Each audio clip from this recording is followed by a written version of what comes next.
Behind these windows, the most exotic animals of the capital are enjoying some rather unexpected intimate adventures.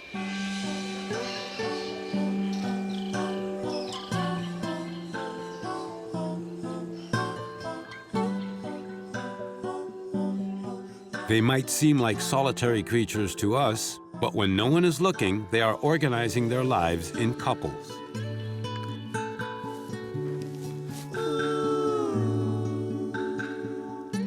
Some take to each other at their very first meeting. Others go through a constant physical attraction. Often unlikely mates have highly expressive or more restrained couplings.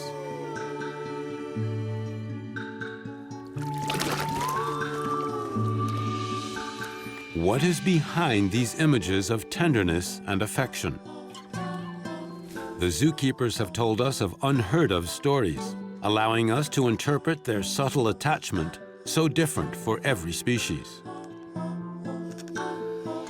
So, for several months, our cameras remain close to the animals to capture rare moments, so you can discover the untold stories of these creatures strolling by.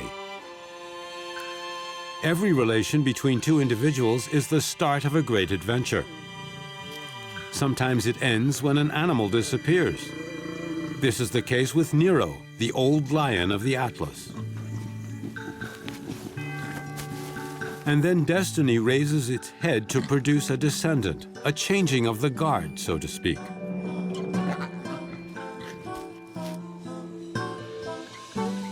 But this reproduction in captivity is something of a delicate mission. We cannot predict if a male and female will become attracted to each other. As a certain French philosopher named Pascal wrote, "The heart has its reasons that reason does not know. The heart has its reasons that reason does not know. The heart has its reasons that reason does not know." In France, we say, "They love each other like turtle doves." In Brazil, the saying goes, "They love each other like parrots." She is blue, and the keepers named her Betty. That is a comic reference to the female character in the very sensual French film of the same name, Betty Blue. It is a female Ara hyacinth parrot. Hyacinth is synonymous with great beauty. Betty was captured very young in the Amazon and kept for 20 years in a private home. When the zoo took charge of her, she had never met other members of her species. Like humans, Aras experience the feeling of solitude. So she was given the opportunity to form a couple with an unknown male.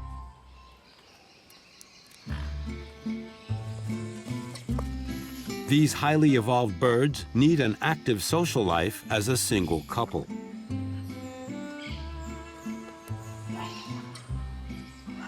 From the very beginning of their relationship 2 years ago, these parrots immediately accepted each other. For them, quarreling is not about violence, but rather a sign they are getting along well.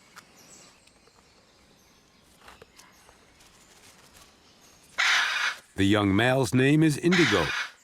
He was born in a zoo in Holland. Since his arrival, the two have become a couple and are now inseparable.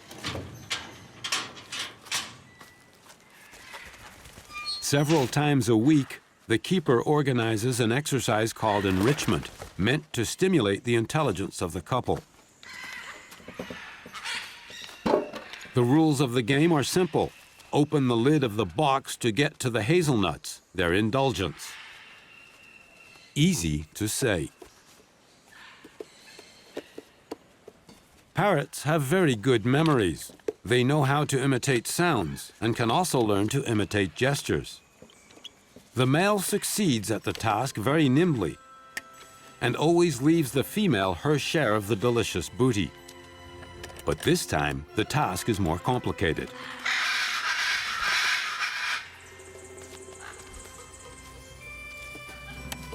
Now the parrots find the solution to the problem together. yet more proof of how well they get along.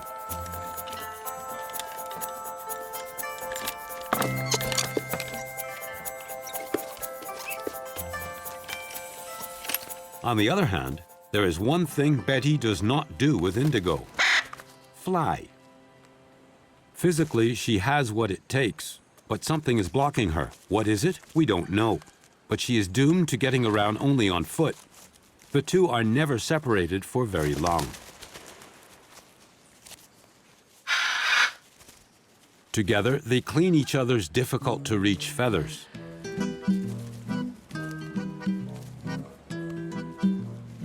Under their wings, on their heads, they really take care of each other. And as often the case with inseparable couples, sometimes it's too much. But even this, it never lasts a long time.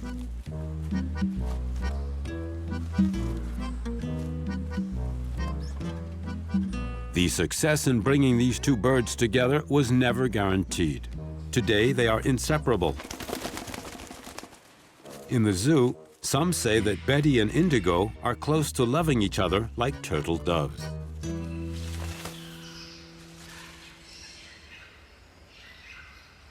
The renovation of the zoo included the construction of a jungle the size of a football stadium under a glass dome. The red ibis has a herd mentality. Contrary to the parrots, they prefer living in groups over couples. This is also the case for these spoonbill birds. They need wide open spaces to be fulfilled and to reproduce.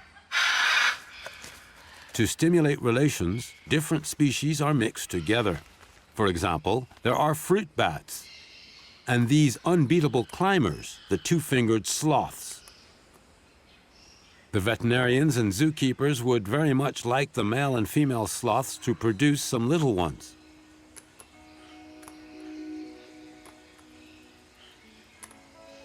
However, while the male comes and goes under the frame structure, the female prefers hanging out in the trees.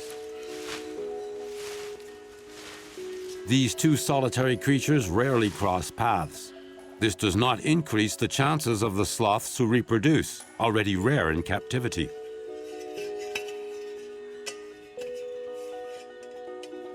In French, they deserve their name, paresseux, which means lazy.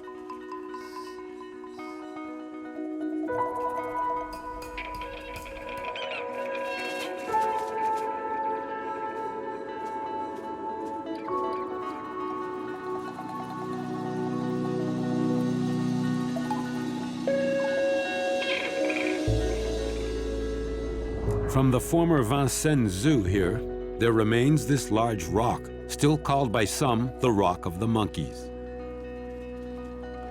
The baboons are still here. For the past 40 years and more, dozens of generations have made the rock their home. What is the secret of this success?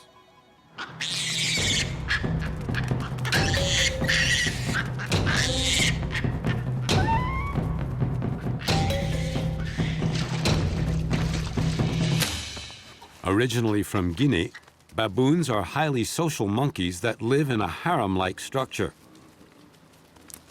They communicate often by yelling and gesturing, and function in a social hierarchy. In the Paris Zoo, the females rule. Links are based on family, and ruling power is passed from female to female. The little daughter of a ruling female will herself become a ruler. Often wrongly considered to be the bosses, the males are only here to reproduce. It is the females that rule over the group. When they delouse each other's heads, it is a sign of recognition practiced only among members of the same family.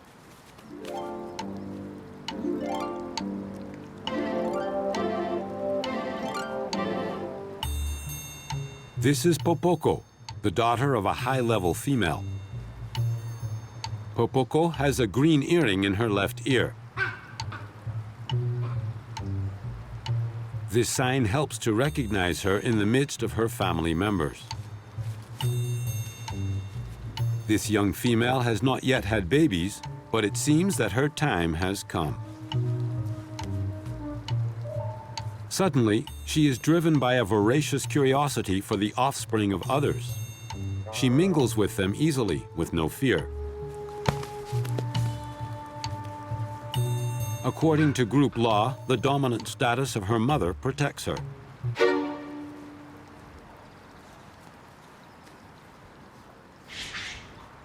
So as soon as Popoko sees a little one all alone, she tries to steal him. It has become hell for the other females.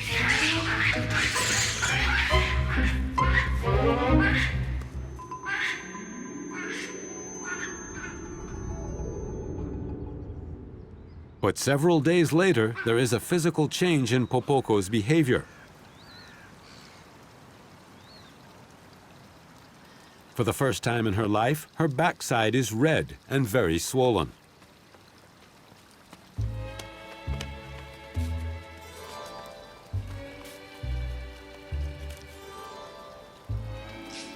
She is agitated and scratches herself. What is this?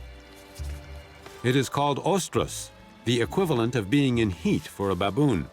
From now on, Popoko is no longer interested in babies, but rather in handsome males.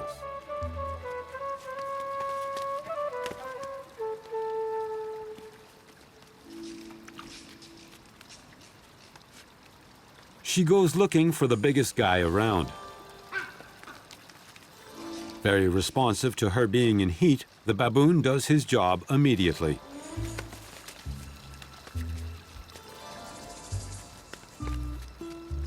To make sure she has been fertilized, Popoko struts her stuff for another male in case the first one was not fertile.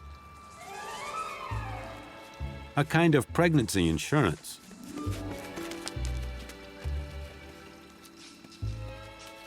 Giving birth in the baboon world is a personal affair, not connected to a couple. Let's get back to her in 6 months to see if she has given birth to a baby baboon.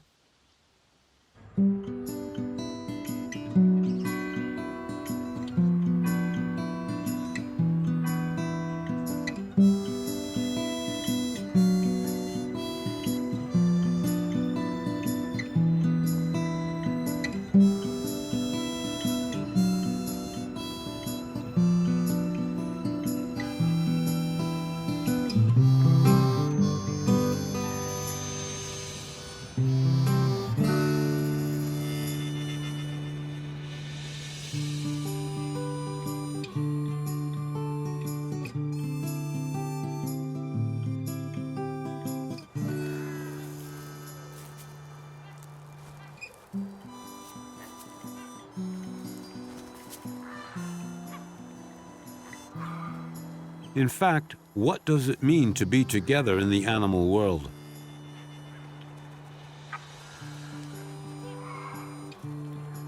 Simply being a couple, maintaining a certain presence, or perhaps a certain absence.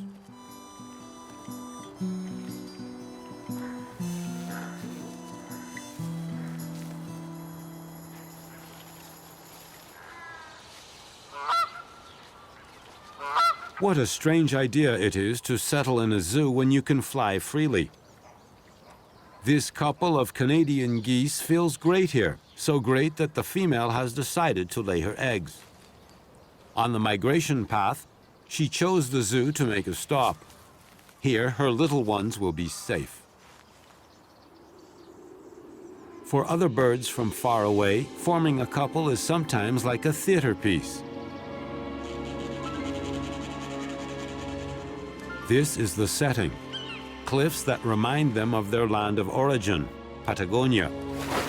Water between 46 and 54 degrees Fahrenheit all year long. It even smells like fish. First of all, let's make things clear. The animals in question are not any penguins, but Humboldt penguins. Remember, penguins, also called puffins, can fly. But Humboldt penguins cannot, unless they fly in water. Precisely, it is not fins that propel them, but wings. The 24 individuals sharing the pen belong to two different families that know little about each other. On solid ground, the original group from the former Vincennes Zoo. In the water, the newcomers. Originally from Sweden, they came from another zoo. There are so few physical differences between the two groups that it is impossible to say who is Parisian and who is Swedish.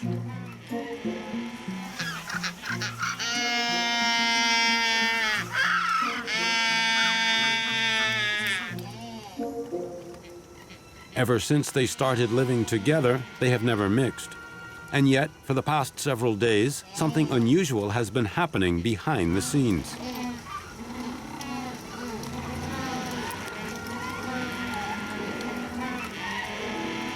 Maintaining the distance between Swedes and Parisians seems to be happening less and less. They are more and more likely to get together. The natural force of genetic mixing cannot be resisted. In the water, a Swedish male makes advances. A Parisian female cannot resist and follows him. And when two Humboldt penguins choose each other, it is for life.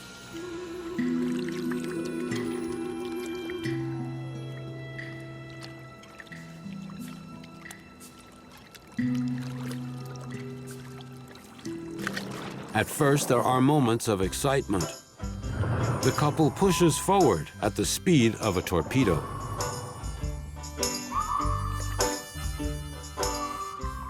They rub against each other to seal their partnership. Then comes the time to look for a place to nest. They need to establish a home before the imminent arrival of the eggs, usually one or two. The couple spots an empty lodge and assesses the neighborhood. They move in quickly.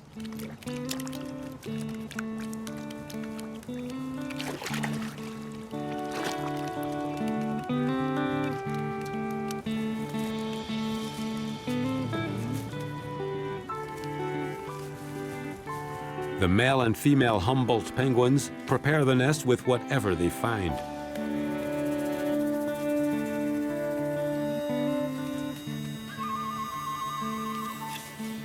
Throughout the reproduction process and until the babies are fully autonomous, the couple jealously protects this space.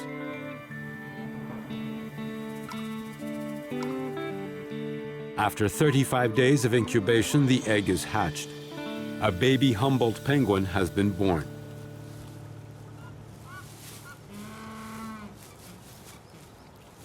The male and the female take care of him, taking turns coddling and looking for food.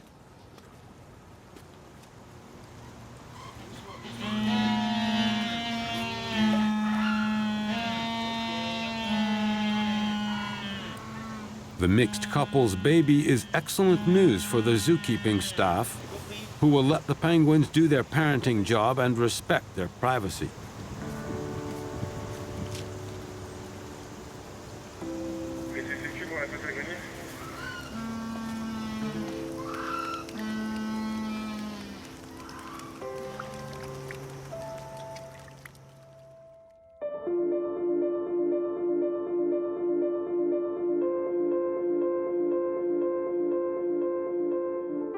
Days go by and the little one grows quickly.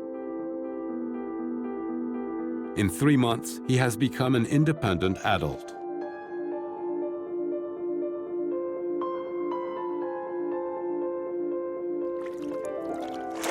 When his feathers allow him to do his first diving, it is the end of a great parenting adventure, and it marks the beginning of a new era.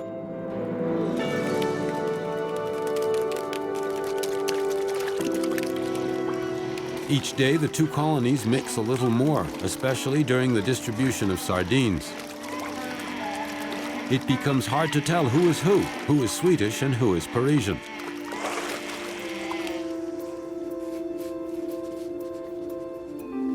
The mixed couple has succeeded in its mission as parents, but most of all, has unified the two groups of different origins.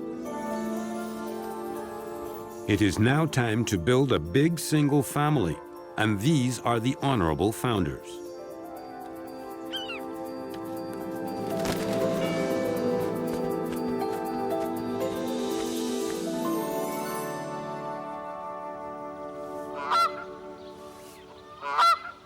In the meantime, the Canadian geese parents have done their job wonderfully, and 6 little ones were born.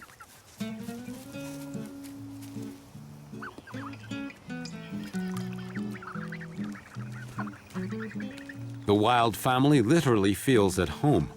They wander around like visitors to the zoo, but without going through the ticket counter.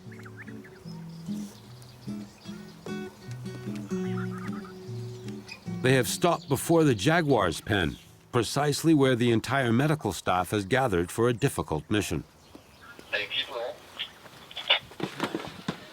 We're at the jaguar's residence. We're all with the jaguars. The arrow is loaded. We're waiting for you.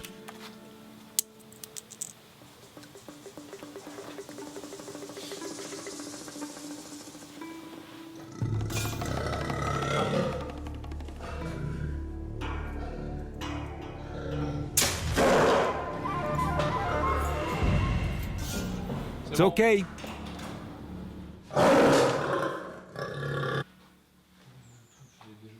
The vet has put Aramis to sleep, the park's famous jaguar. He is in good health, too good even. He is the male, and yet he is the one receiving contraception. A temporary implant limiting his libido and testosterone.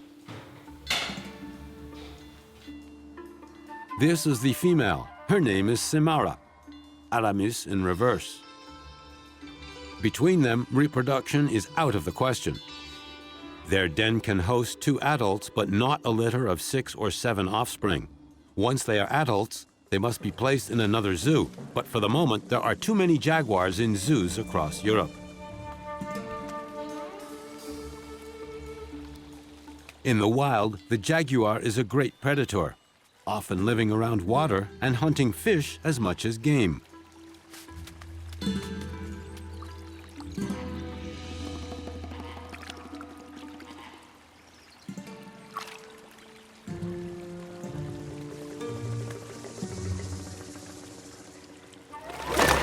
When they arrived, the zoo had planned to put them together, but there was no guarantee that these formidable lone wolves would like each other. Their first meeting had happened 2 years earlier. To prepare for their physical contact, they first sniffed each other out from adjacent pens.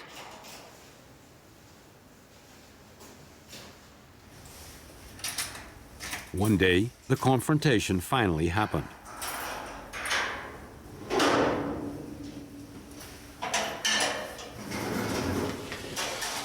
Aramis came out first. He examined the space systematically and sniffed out all unusual odors.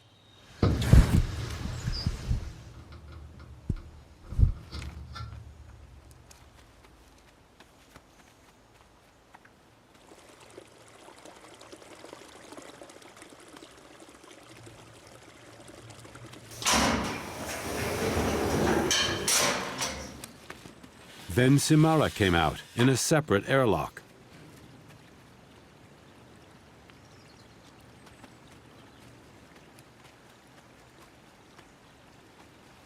Before the gate was opened, male and female had time to observe each other.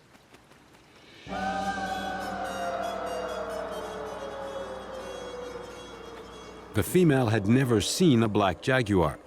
Very few of them are affected with melanin pigment, a genetic variation that changes their fur color, a little like the opposite of an albino. The male, a former resident of the Jardin des Plantes in Paris, had simply never seen an animal from his own species.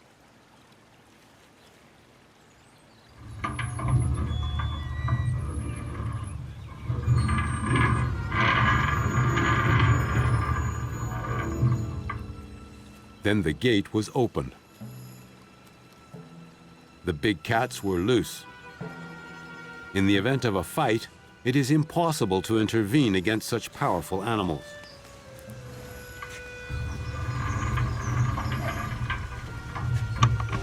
The female took the first step by entering the male's enclosure. A tense moment.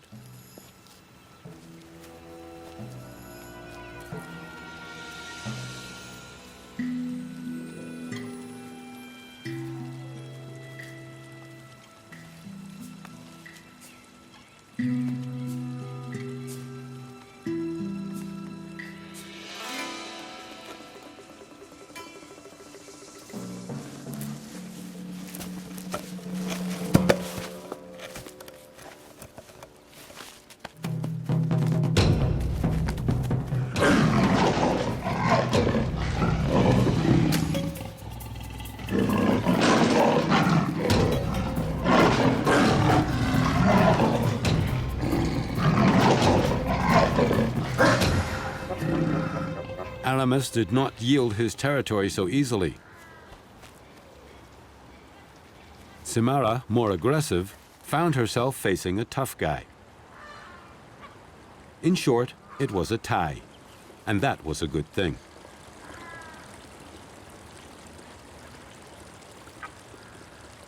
Beyond all zookeeper expectations, they got close again and skipped a step in their meeting process.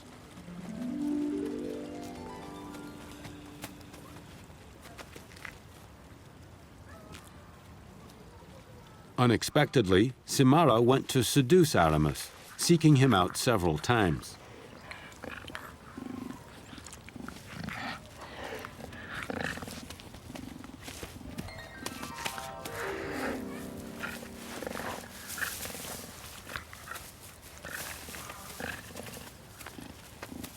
Very quickly, these jaguars, total strangers, took a liking to each other.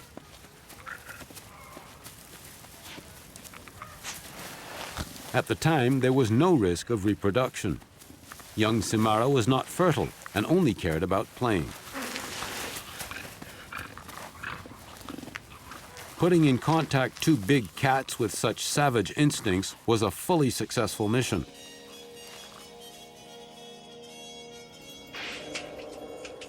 Now the two big cats are a couple and lead a happy existence according to very precise rules. Male and female live in their respective pens and meet every afternoon for 4 hours.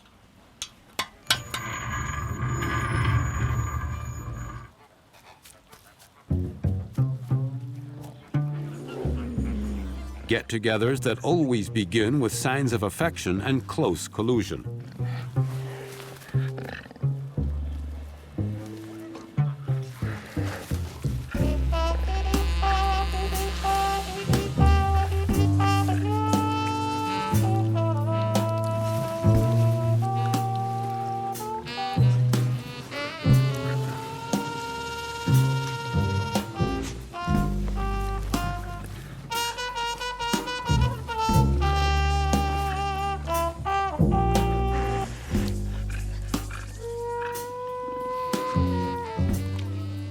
Visibly far from the ferocious animal stereotype, they are tenderly wrapped around each other, a pun that other zoo animals might well take literally.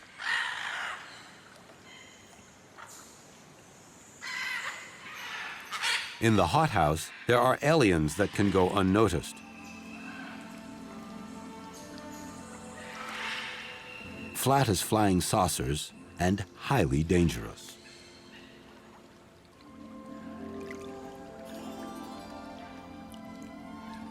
They have a deadly weapon, hence their name, the stingray. A simple sting can cause horrible pain and even cardiac arrest. And yet, in fact, this male wants only to be cool and calm. He does not yet know what the zookeeper staff have in store for him. An out-of-this-world encounter with a gorgeous female.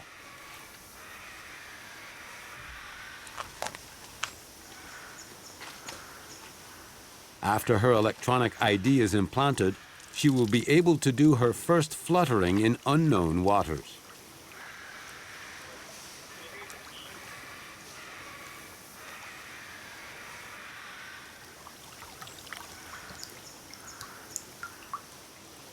She immediately looks for a place to run, but there is no mud or sand in which to hide. A female ray has indeed much to fear when a male approaches.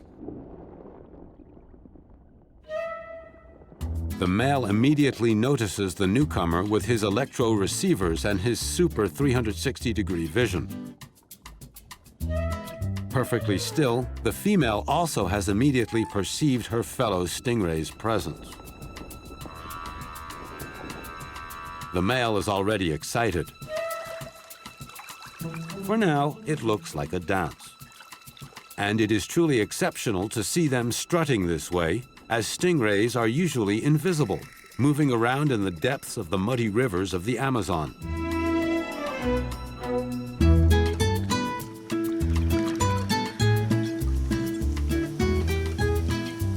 The contact is increasingly relentless until the female is completely covered and cannot see a thing.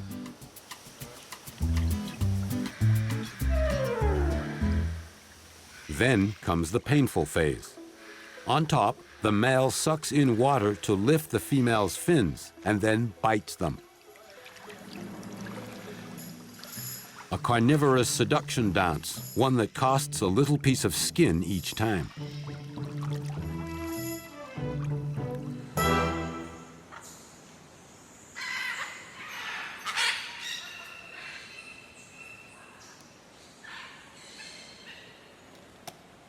A few weeks later, iguanas, upstairs neighbors to the stingrays, are interrupted in their tanning session by the medical team.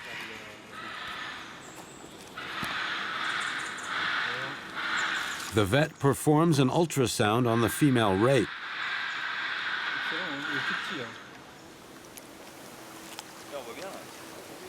It is a happy moment. In her uterus, 3 babies appear. It is the first reproduction of this kind in the Paris Zoo. Good news also for the father, who is used to eating his offspring. Therefore, as soon as they are born, they are isolated for a few days. Then, as they get older, they can go back to their mother, as even for these strange animals, there is no better protection than that of a mother.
For the baboons, 6 months have passed and good news has finally come. Popoko has appeared in the enclosure for the first time with a little one who is barely 2 days old.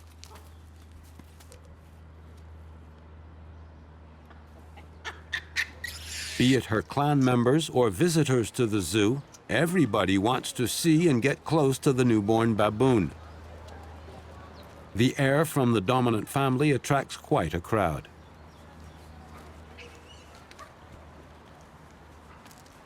The young female baboon has changed radically. She, who used to harass the harem, now prefers leading a quiet life with her mother and grandmother. Popoko is no longer interested in males, but the males are still attracted by the non-stop show of the females in heat.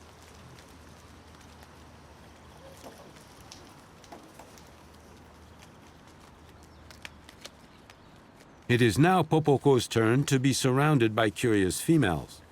They all use the baby to become friends with her.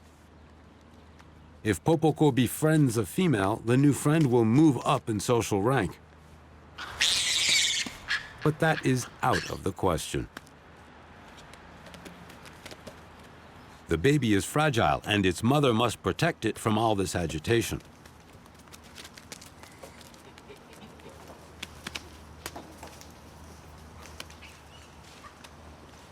But quiet shelters are rare. At the top of tree trunks, perhaps. Is this the height of glory for a princess, or the highest point in a mother's life? If need be, she would go even higher for this little one, as destiny has brought her a little female, the next princess of the Rock of the Monkeys.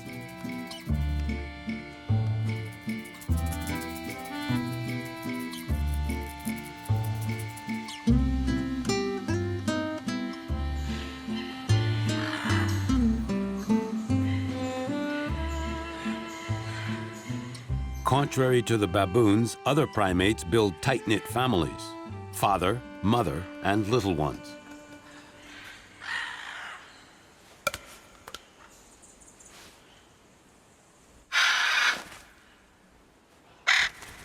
The depth of their relationship is noticeable for all those lucky enough to watch them at length.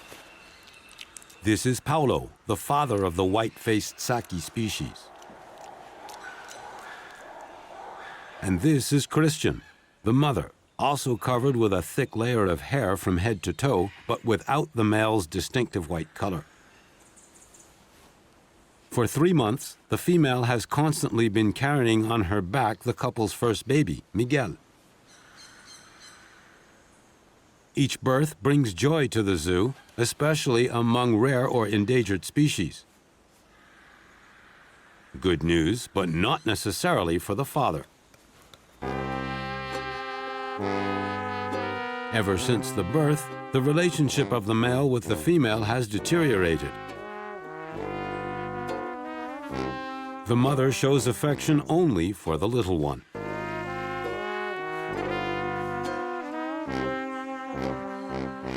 No more affection for Paulo. He is on the lookout for any opportunity to make contact.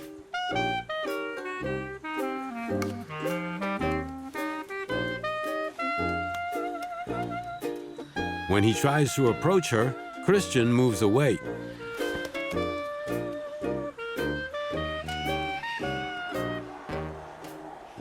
She ignores Paulo, despite all his efforts, and calls for delousing. Every day, the father looks for a flaw in the maternal relationship, an opening, a breach.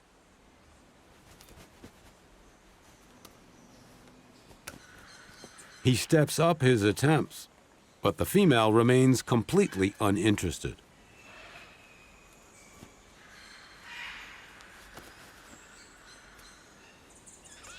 Sometimes the tension rises between the parents. They have no problem pulling each other's hair in front of the young one.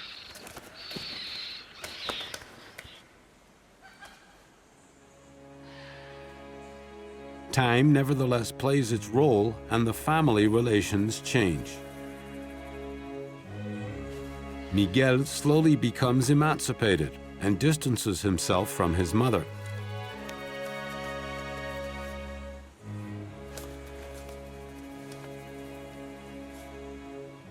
This time he has met a monkey from another species, a young red titi.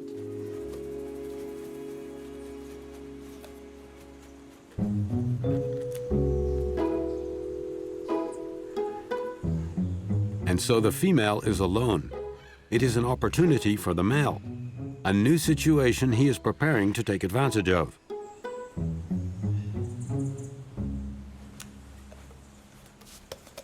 But the mother is restless and goes back to her little one. Though it upsets his plans, Paulo follows the action and goes to join them. The female, stuck between the two, seems to hesitate. Eventually, she turns to Paulo and agrees to serious physical contact for the first time in months, and not just any contact.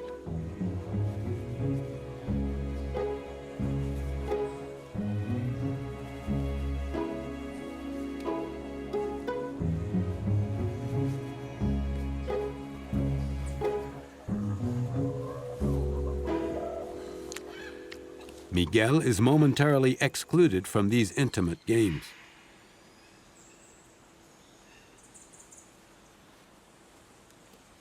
Births change relations between males and females, but only temporarily. Here, as in the wild, white-faced Sakis remain a couple, united and faithful to the end.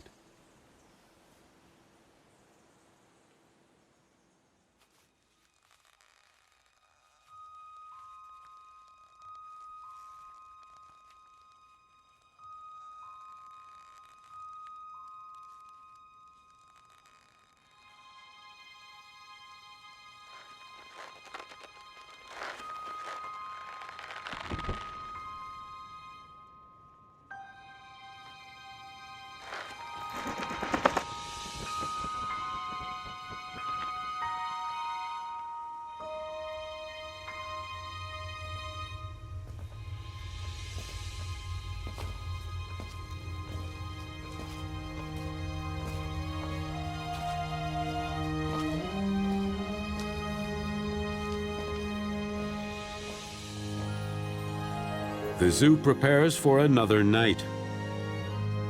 The way is finally clear for the snail, a hermaphrodite nomad that knows nothing of life in a couple.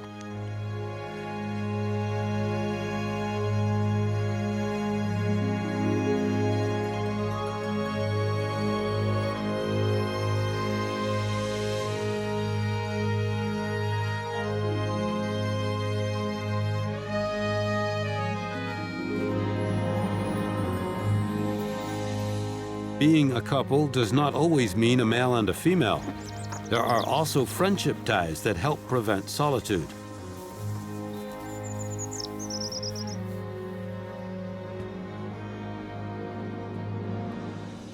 Such is the case for these two male rhinoceros, once enemies, now inseparable.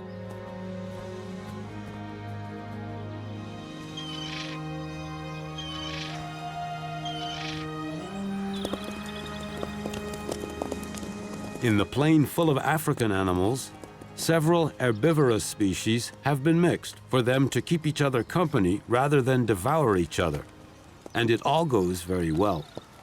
However, a bird remarkable for its elegance has recently been showing signs of discontentment.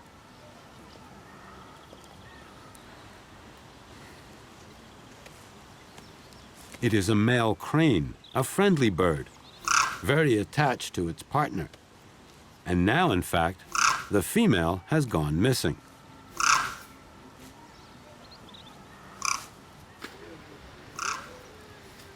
As these birds always live in a couple, the absence of one makes the other highly anxious. Alone, the male cries out continuously, "What happened?" The female has had an accident. She is in the infirmary. She broke a leg, and a pin was inserted to strengthen it.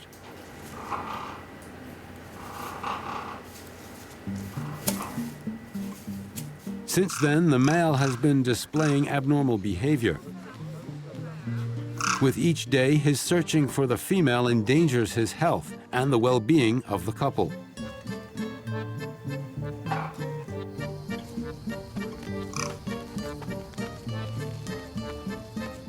Even in the evening, in the lodges, he tirelessly continues to cry out sadly. Exceptionally, the zookeepers bring together the male and female cranes. Come on, let's go. Come on. Okay.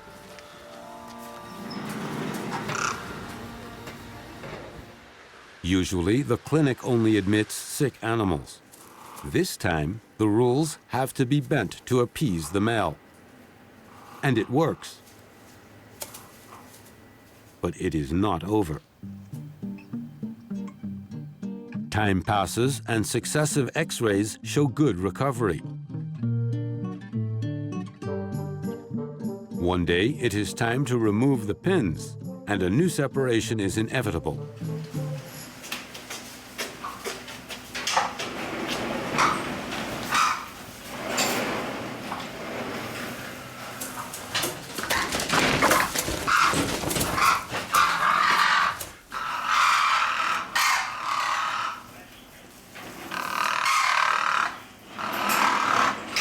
a source of additional stress.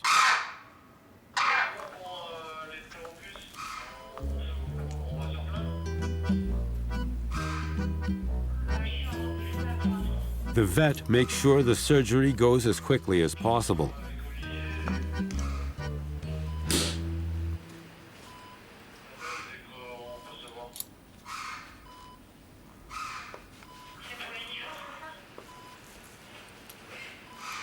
The leg has healed well, and the crane will be able to walk again as soon as she awakens.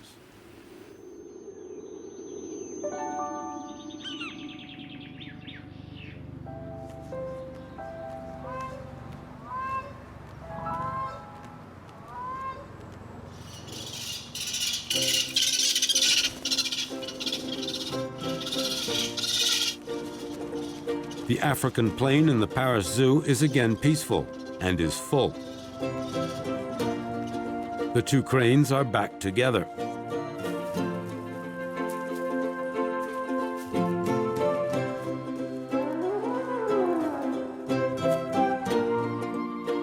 They are deeply attached to each other, and their life expectancy is about 60 years, an eternity. In Japan, the crane demoiselles are synonymous with faithfulness and longevity.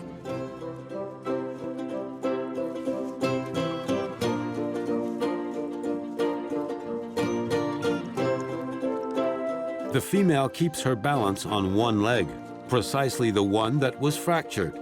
It is now strong and ready to last, just like their couple. The staff's intervention solves a number of crises every day. They pay close attention to the behavior of the animals and encourage kinship and closeness amongst them. There are, however, animal relations that go beyond human understanding. Here is a real case study that stands out. Attention, ladies and gentlemen, the royal crane is going out into the plain. She is in heat and is looking for a partner to seduce.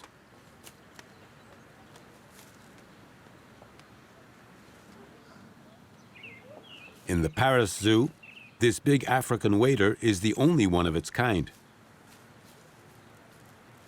He has settled for the ostriches. They are 30 times his weight, but are the only ones able to tolerate his seductive strutting. What is the crane telling the ostrich? Hard to say, even for specialists. The study of emotional relationships between animals is a broad field, hard to get a feel for.